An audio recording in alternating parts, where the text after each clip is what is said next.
अरे राजू भाऊ, काय झालं? अगं मीनाताई, कॅश परत संपली आणि पेमेंट अजूनही पेंडिंग आहे. थोडे अजून पैसे असते तर काम तरी अडलं नसतं. टेन्शन कशाला घेतोस राजू भाऊ? PM स्वनिधी क्रेडिट कार्ड आहे ना. थट्टा कशाला करतेस? आम्हा फेरीवाल्यांना कुठून मिळेल क्रेडिट कार्ड? मिळू शकतं, मी सांगते. हे PM स्वनिधी क्रेडिट कार्ड विशेष करून फेरीवाल्यांसाठीच बनवलं गेलं आहे.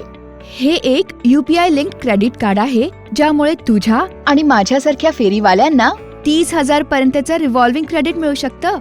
30,000? पण हे कार्ड मिळेल कसं? सोपं आहे. जर कोणत्याही फेरीवाल्याने आपल्या PM स्वनिधीचं दुसरं कर्ज फेडलं असेल तर त्यांची बँक त्यांना हे कार्ड इश्यू करते. बस पॅन कार्ड असणं गरजेचं आहे. KYC आणि व्हेरिफिकेशन कम्प्लीट होताच कार्ड तुझ्या हातात असेल. आणि कार्ड मिळाल्यानंतर फेरीवाला लगेच त्याचा वापर करू शकतो का? हो, कार्ड मिळताच लगेच ते ऍक्टिव्हेट करा. ते 60 दिवसांच्या आत ऍक्टिव्हेट करणं गरजेचं असतं. हे ऍक्टिव्हेट करायला कस्टमर केअरवर कॉल करा किंवा मग मोबाईल ऍप्लिकेशनवर पिन सेटअप करा. मीनाताई, या क्रेडिट कार्डचे फायदे काय आहेत? खूपच फायदे आहेत. रोजचं बिझनेस चालवण्यासाठी इझी मनी. कोणत्याही UPI ॲपवरून पेमेंट करू शकता, कुठेही कधीही, सगळ्यांवर चालेल. 20 ते 50 दिवसांचा इंटरेस्ट फ्री पिरियड. आज वापरा आणि नंतर बिना व्याजाचा पैसा भरा. कार्ड तुम्हाला लाईफ टाईम फ्री मिळेल. कोणतीच वार्षिक फी नाही, कुठलीच जॉईनिंग फी नाही. वाह! पण याची लिमिट काय आहे आणि हे कुठे कुठे वापरू शकतो? सुरुवातीला याची लिमिट 10,000 असेल, पण मग नंतर फेरीवाले वेळेवर पेमेंट करतील तेव्हा ही लिमिट वाढून 30,000 रुपये होईल. तुम्ही याचा वापर ATM मधून कॅश काढण्यासाठी नाही करू शकत, पण हे वापरून तुम्ही UPI पेमेंट करू शकता. समजलं. पण याचं बिल कधी बनेल आणि कधीपर्यंत भरावं लागेल? बिल प्रत्येक महिन्याच्या 1 तारखेला निर्माण होईल आणि 21 तारखेपर्यंत भरावं लागेल. बँक आपल्याला SMS किंवा ईमेल पाठवून टोटल दे, किमान दे आणि अंतिम तारीख सगळं सांगेल. आणि याचं पेमेंट कसं करावं लागेल? तुम्ही ऑटो पे पण करू शकता. अशाने बँकेतून 21 तारखेआधीच पैसे आपण कापले जातील आणि कोणतीही एक्स्ट्रा फी पण लागणार नाही. फक्त लक्षात ठेवा, तुमच्या अकाउंटमध्ये पेमेंट डेच्या आधी पैसे असले पाहिजेत. समजलं. पण मीनाताई, जर पेमेंट 21 तारखेनंतर 1-2 दिवसांनी झालं तर? 1 दिवसाचा विलंबही लेट फी आणि इंटरेस्ट लावू शकतं. आणि सर्वात मोठी गोष्ट, यामुळे तुमची क्रेडिट हिस्ट्री खराब होईल. मग तुम्हाला लोन मिळण्यासाठी त्रास होईल आणि पुढे क्रेडिट लिमिट वाढवण्यासाठी त्रास होऊ शकतो. समजलं. वेळेवर पेमेंट करणं गरजेचं आहे.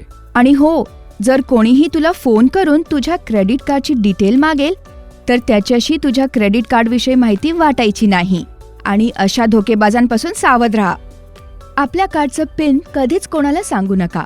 आपलं कार्ड कधीच कोणाबरोबर शेअर करू नका. आणि जर चुकून कार्ड कुठेही हरवलं तर बँकेत लगेच कॉल करून आपलं कार्ड ब्लॉक करणं गरजेचं आहे. समजलं. मी माझं पिन कोणाबरोबर शेअर नाही करणार. मीनाताई, मी तुम्हाला अजून एक प्रश्न विचारू? मी माझ्या कोणत्याही खरेदी किंवा बिलचे पैसे EMI ने पे करू शकतो का? हो, जर तुमचा कोणताही खर्च 2,500 पेक्षा अधिक असेल तर तुम्ही त्याला EMI मध्ये कन्वर्ट करू शकता, ज्यात 1.5% दर महिना इंटरेस्ट लागेल, तेही कोणत्याच प्री क्लोजर चार्जेस शिवाय. बरं, हे तर अजूनच चांगलं आहे. EMIचा पर्याय आहे. अजून कोणत्या गोष्टींवर लक्ष दिलं पाहिजे?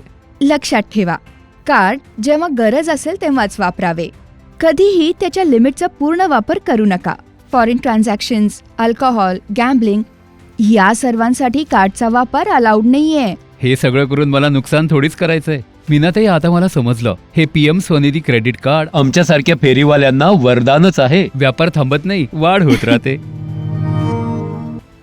बिलकुल. PM स्वनिधी क्रेडिट कार्ड देतं फेरीवाल्यांना आत्मनिर्भरतेची शक्ती. PM Svanidhi credit card. अधिक माहितीसाठी आपल्या नजीकच्या महानगरपालिका, नगर परिषद किंवा नगर पंचायतीशी संपर्क करा. आजच PM स्वनिधी क्रेडिट कार्ड घ्या, स्मार्ट वापर करा, वेळेवर बिल भरा आणि बिझनेस वाढवा.